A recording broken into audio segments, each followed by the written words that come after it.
Hello everyone, Happy New Year. I know it's like already 2019, but Happy New Year. This is our first interview of 2019, and I want to welcome you to another episode of PEtra, Elise TV. Now today we have a very special guest. He is a New York Times bestseller. He is also a pastor, motivational speaker, and you probably have seen some of his hit movies. Welcome, Devon Franklin. Hey. How you doing? Good. How you doing? We finally did it. I know, right? I've been putting in work, y'all, trying to make this happen. You know, everything in God's time. Everything in God's time. So we have a new book out. To those of you who don't know, The Truth About Men. Get your copy today. But Devon, tell us a little background about why this book. You know, I wanted to write this book because, first and foremost, I was raised by women. My father died when I was 9 years old from a heart attack when he was 36. And so I was raised by my mother, I was raised by my grandmother and her 7 sisters. And so I had a first-hand seat, at all of the challenges and things that they face with men. And especially a lot of the pain that men had caused just through their ways, not being faithful, not always honoring their word. So as a young kid, I was always really just curious about this, like, okay, what does it take to become, the man that I want to be? Right. And then also along the way, I made a discovery, which kind of rocked my world, was before my father passed away, I found out he had an affair with another member, a female family member in our family. Yeah, and that blew me away. And I was like, wait a minute, can men be faithful? Is it possible for us to, really commit to one woman? And so, as a young kid, I just became fascinated with, is this possible? And so one of the reasons why I wanted to write the book is to say, okay, what do we do about this problem? Because I believe as men, we're not doing our work. And I think this is one of the reasons why we see so many other things happening in our culture and our society around men's behavior, because as men, we're not being fully accountable and responsible for the things that we do. And as a result, we're wreaking havoc and devastation and destruction all throughout the culture. And so I wanted to write this book to say, here's what we can do about it. Women, here's the information that you need, because you need to know the truth about every man. And most women are dealing with men that they don't even understand. And it is impossible, I believe it's impossible, to be successful with something you don't understand. Absolutely. So 2 days ago, we saw, Jussie Smollett go through a lot. 2 people of interest, Chicago police say, caught on camera. And tonight they want to question them about an alleged attack on Empire star Jussie Smollett early Tuesday. And social media pages are going crazy because people are stepping up and, wanting justice for him. But in that process, it created a lot of conversation online. And I ran across a quote, and I wanted to ask you about it, what you think about it. And it basically was saying sexuality is not a choice. What would be your take on that? Yeah, I think it's so unfortunate for someone to say that, because underneath that, it's a judgment to those that believe that it is. And I think it's so important that we are in a time now where we have to stop judging one another.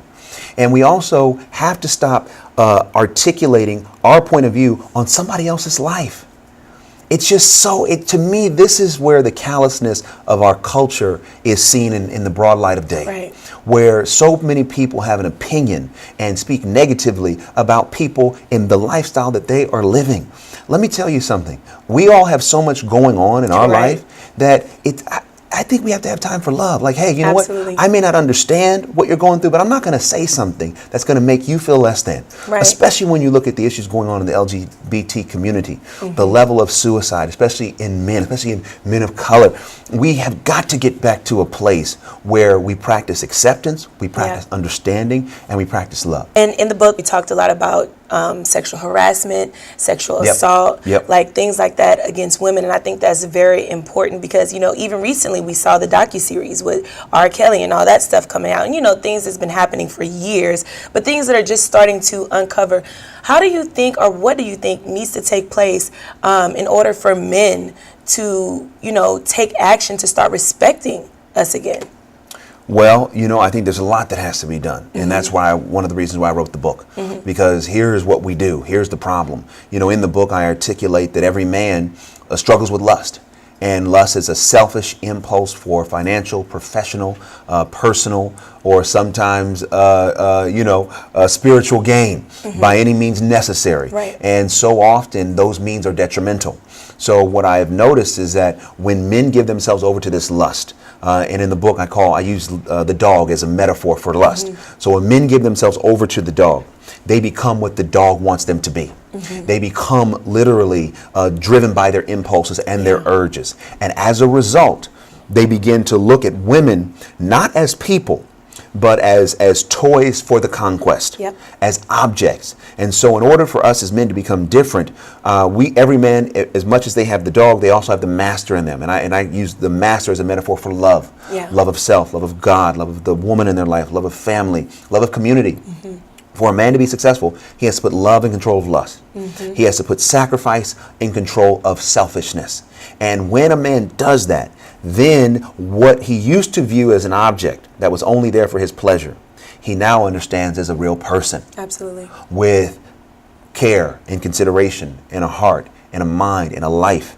And my hope and prayer is that every man that reads this book will be compelled to no longer just say, hey, you know what? I'm cool living the life of the dog, living the life of the player. I'm cool with just, having as many women as possible. Right. No, at the end of the day, as I talk about in the book, for men, if you're not serious, don't do it. And also begin to look at women as people. For those that have faith, as God's daughters. These are God's daughters, right? And I have a whole section in the book, Mastery and Dating. And I challenge men. I say, listen,